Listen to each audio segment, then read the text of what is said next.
로 구원을 이루며 사명을 감당하는 사람을 일컫는 말입니다.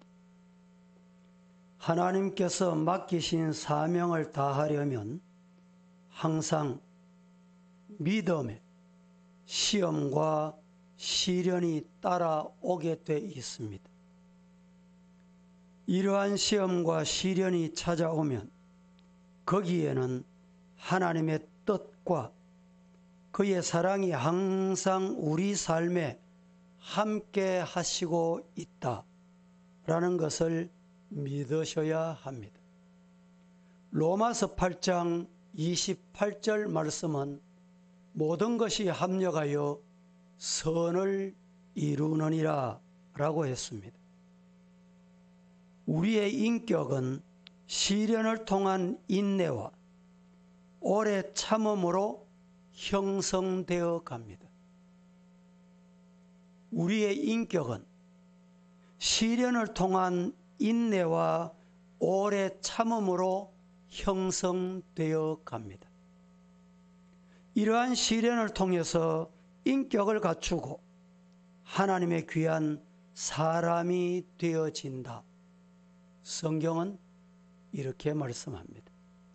베드로전서 1장 7절 시작.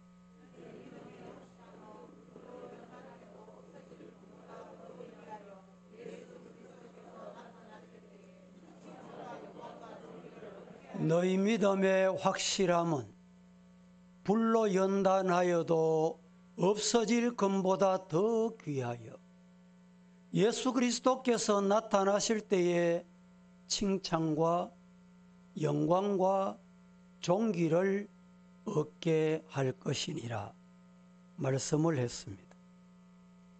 성도들이 당하는 시련은 마치 금을 정결하게 하는 불과 비교할 수 있습니다. 하나님은 그의 선하신 목적에 사용하도록 우리에게 한 가지 허락하시는 게 있습니다. 그게 뭐냐? 시험이라는 것입니다. 이러한 후 놀라운 인내의 선물을 우리에게 허락하십니다. 그러면 시련은 어디에서 오는 것일까? 시험의 발생지는 어디냐? 믿음입니다. 이 믿음의 근원은 어디냐? 하나님의 말씀입니다. 히브리서 11장 6절 말씀에 이렇게 말씀합니다. 시작.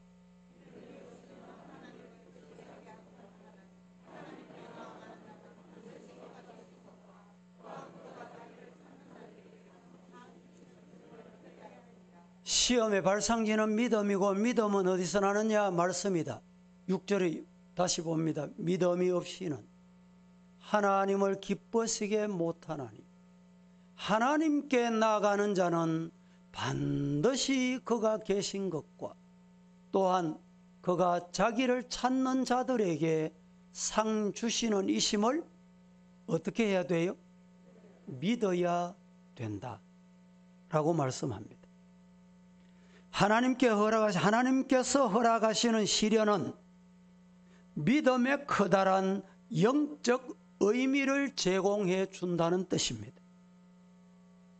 믿음으로 나아가고 믿음으로 하나님을 따르며 믿음으로 하나님의 선물을 받고 믿음으로 영원한 생명을 얻습니다.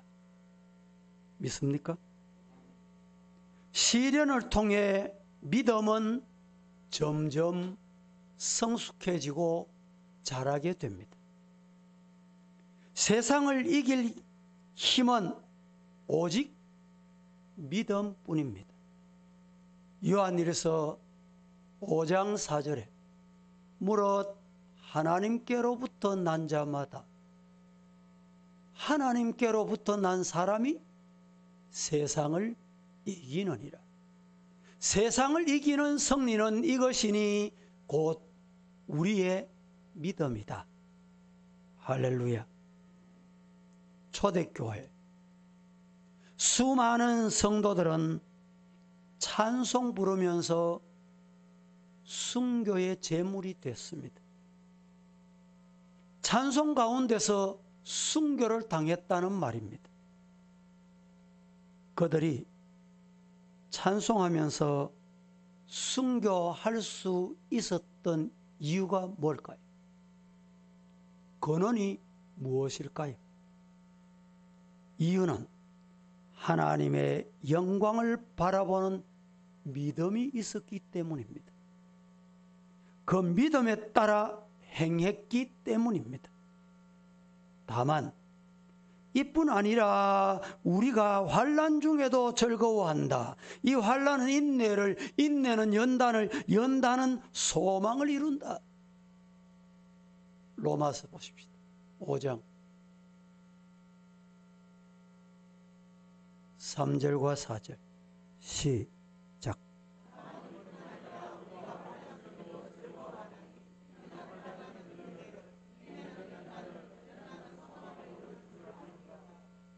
연단은 소망을 이룬다. 하나님께서는 시련 중에도 주님을 바라보고 믿음으로 나아가기를 원하십니다. 삶의 고난과 시련을 하나님 앞에 내려놓고 자신을 하나님께 맡길 때 하나님은 놀랍게 역사하십니다. 히브리서 12장 1절과 2절 시작.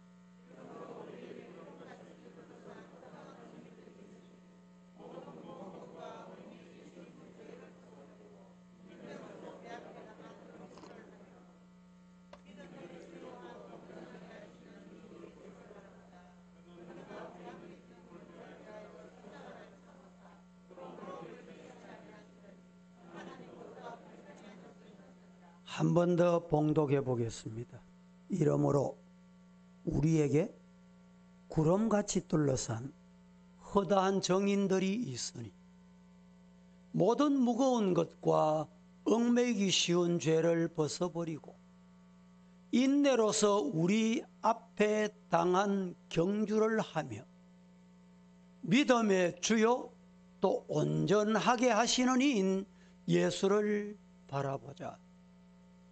그는 그 앞에 있는 기쁨을 위하여 십자가를 참으사 부끄러움을 개치 아니하시더니 하나님 보좌 우편에 앉으셨느니라.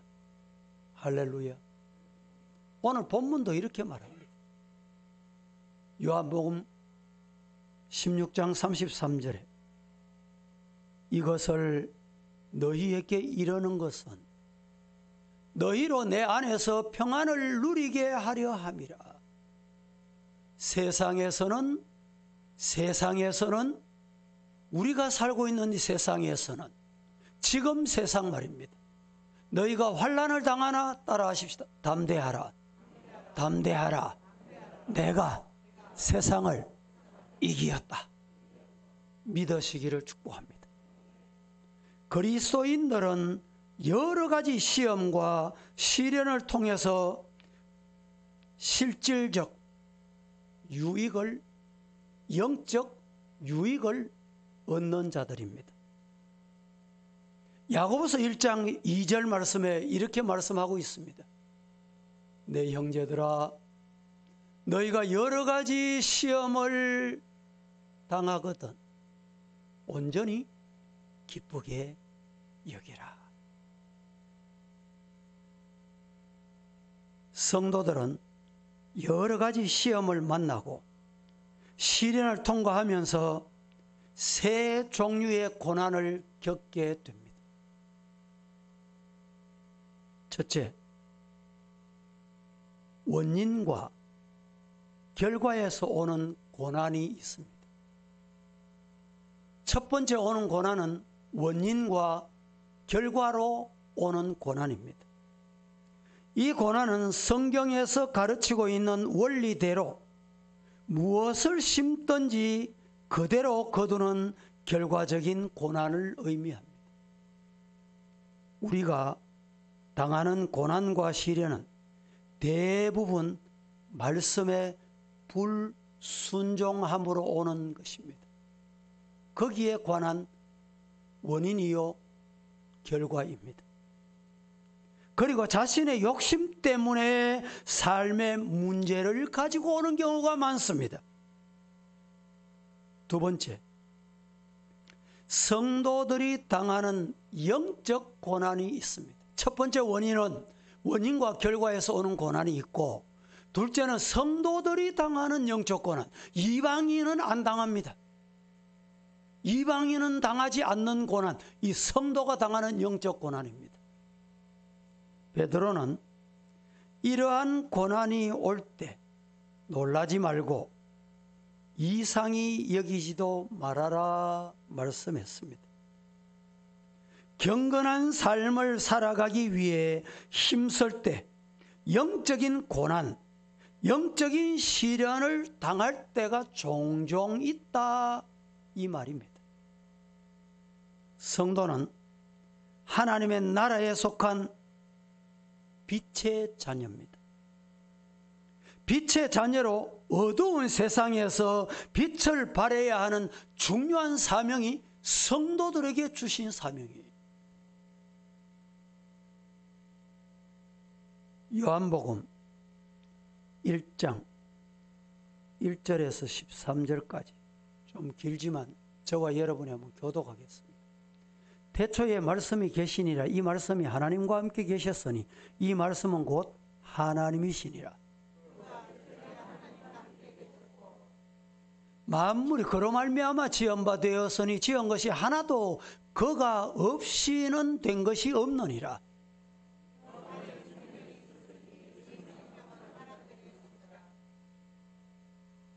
빛이 어두움에 빛이 돼 빛이 어두움에 빛이 돼 어두움이 깨닫지 못하더라.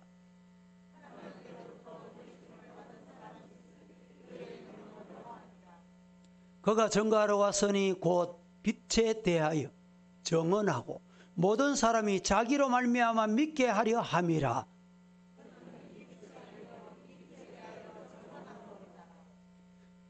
참빛 곧 세상에 와서 각 사람에게 비치는 빛이 있었나니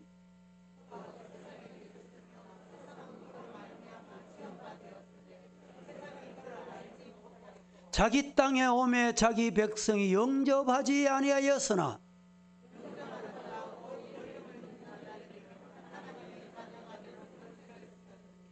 이는 혈통으로나 육정으로나 사람의 뜻으로 나지 아니하고 오직 하나님께로부터 난 자들이니라. 물어볼까요?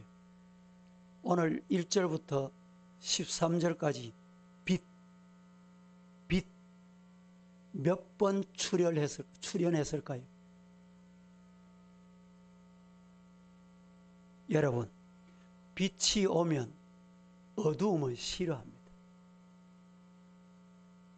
그래서 세상에 진리가 오면, 진리가 나타나면 비진리가 싫어해요. 세 번째, 신비한 초월적인 고난이 있습니다. 이해가 되십니까? 신비하고 초월적인 고난이 있다는 것을 아셔야 합니다.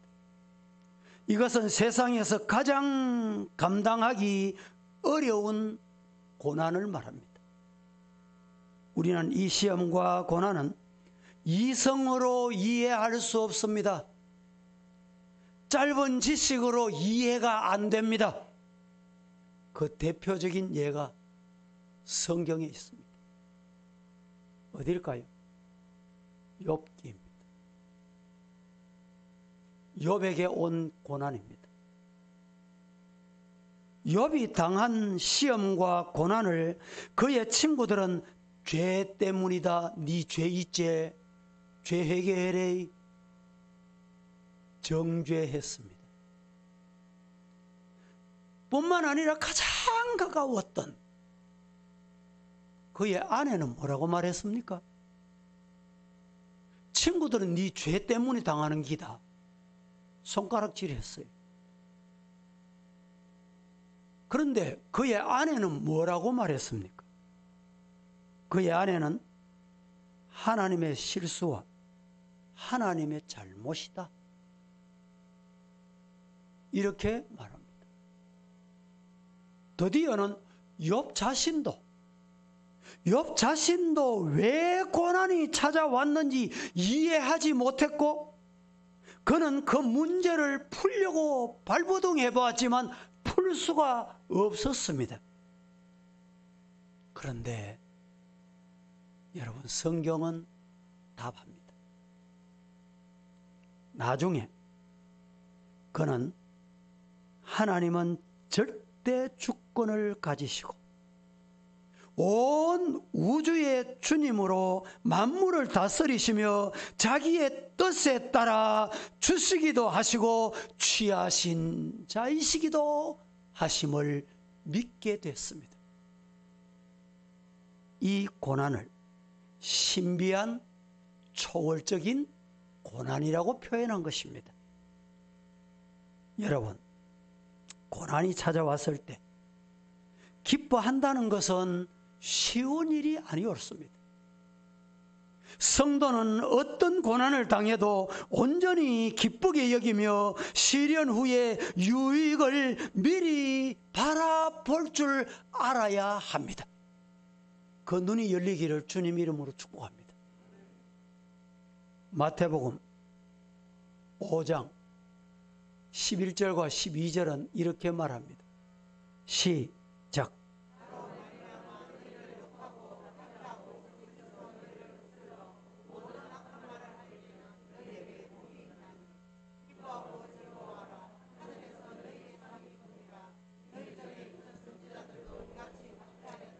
한 번 더 봉독해 볼까요? 11절 12절. 나로 말미암아 예수님 이름 때문에 이 말입니다. 너희를 욕하고 박해하고 거짓으로 너희를 거스러 모든 악한 말을 할 때에는 따라해 보실까요? 너희에게 뭐가 있다? 복이 있다. 그래서 기뻐하고 즐거워해라. 하늘에서 너희 상이 아주 크다. 너희 전에 있던 선지자들도 이같이 박해, 시험, 고난 받은 것 기억하거라. 시련과 고난의 목적과 의미는 항상 동일합니다. 그것은 더욱 하나님의 힘과 능력과 지혜로 순종하는 삶을 살도록 만드시기 위함이다. 믿으시기를 축복합니다. 하나님께서는 자신의 형상을 따라 인간을 지으셨습니다.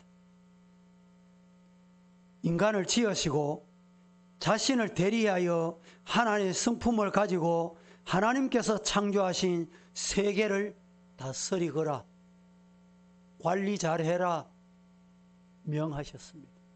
보십시오. 창세기 1장 26절. 시작.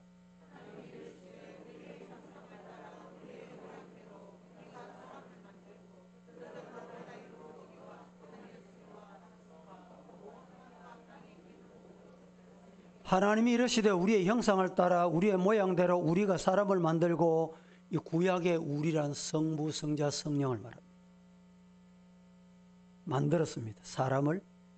그리고 그들로 바다의 물고기, 하늘의 새, 가축과 온 땅과 땅에 기는 모든 것을 어떻게 하시고? 다스리게 하시고. 하나님이 다스리게 하셨습니다. 잘 들었어요. 우주에 하나님의 영광과 존귀가 계시되어 있는 것 같이 이 세상에서 인간의 사명은 하나님의 영광과 존귀를 이 세상에 나타내는 일이 사명입니다. 성도에게 주어진 사명입니다. 그러면 어떻게 이 영광스러운 부르심에 응답해야 할까? 중요한 사실은 하나님의 특별 계시인 말씀과 예수 그리스도를 통하여 우리 자신이 특별한 존재임을 깨달을 수 있습니다. 우리 자신의 존재 가치와 존귀함은 오직 하나님과의 관계 속에서만 가능하다. 이것을 깨달으셔야 돼요. 하나님의 관계는 오직 일반 계시가 아닌 특별 계시를 통해서만 알 수 있습니다. 믿습니까? 하나님의 창조 질서 중에 한 가지다. 이걸 알아야 돼요. 즉 인간은 하나님보다 낮게 되도록 지음받지 않았습니다. 아담의 범죄가 어디 있었느냐? 하와의 에덴 동산에 쫓겨남의 원인이 뭐냐? 아담의 첫 잘못은 인간으로서 피조물로서 자신의 위치를 깨닫지 못하는 데서 불행이 온 거예요. 오늘날 교회 안에서도 성도들 중에도 이런 일 때문에 불행이 오는 경우가 많습니다.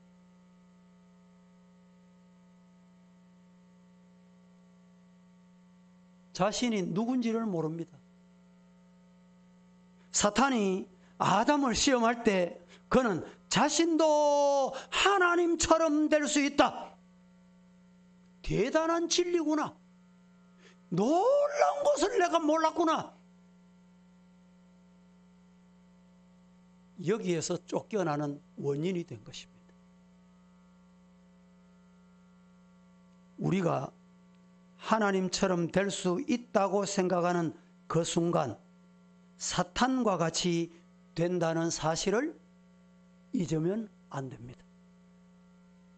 자신의 위치를 잘 알지 못한 첫 인간의 죄 때문에 더 이상 피조물을 다스리지 못하게 되고 만 것입니다.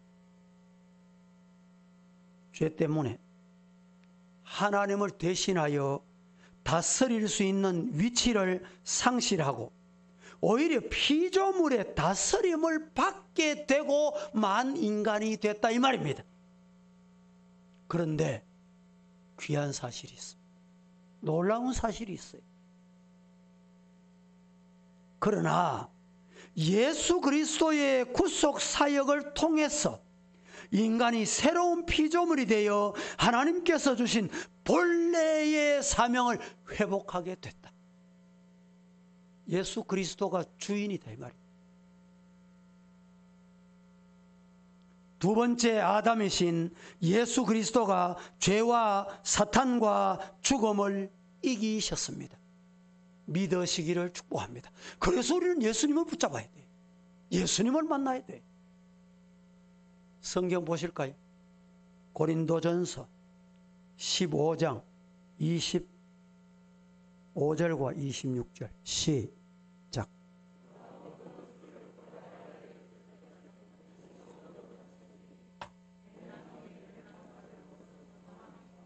예. 히브리서 기자는 우리에게 또 이렇게 말씀합니다. 보십시다. 히브리서 2장 6절부터 9절까지 시작.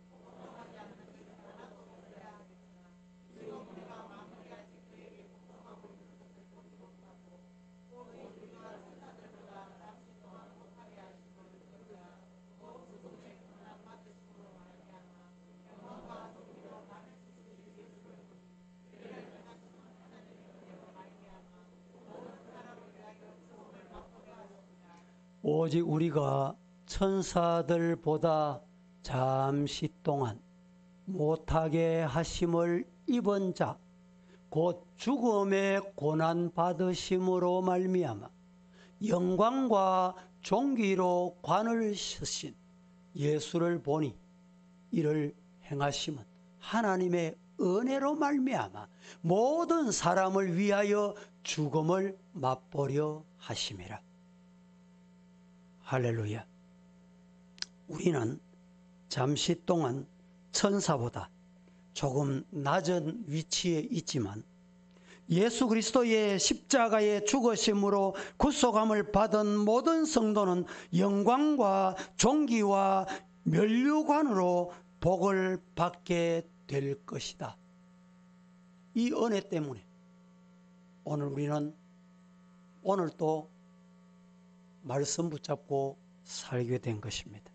말씀을 맺습니다. 우리에게는 세상에 있는 동안에 고난이 시험이 있습니다.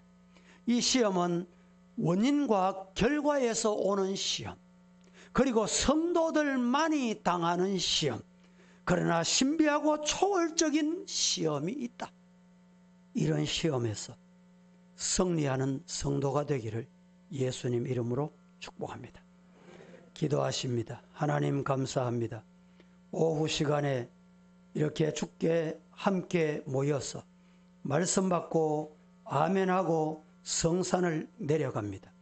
우리가 하나님보다 낮게 여김을 받으려고 하는 사탄의 유혹에 빠지지 않도록 은혜를 주시고, 사탄이 아담을 시험할 때 그는 자신도 하나님처럼 될 수 있다, 결국에는 쫓겨나는 죄악을 범했지만 이 죄로 말미암아 우리의 모든 것을 상실한 가운데 예수 그리스도를 이 땅에 보내주심으로 구속의 은총을 누려 회복의 복을 주셨으니 이 복을 이 시대에 누리며 살게 하옵소서. 예수님의 이름으로 기도합니다. 아멘.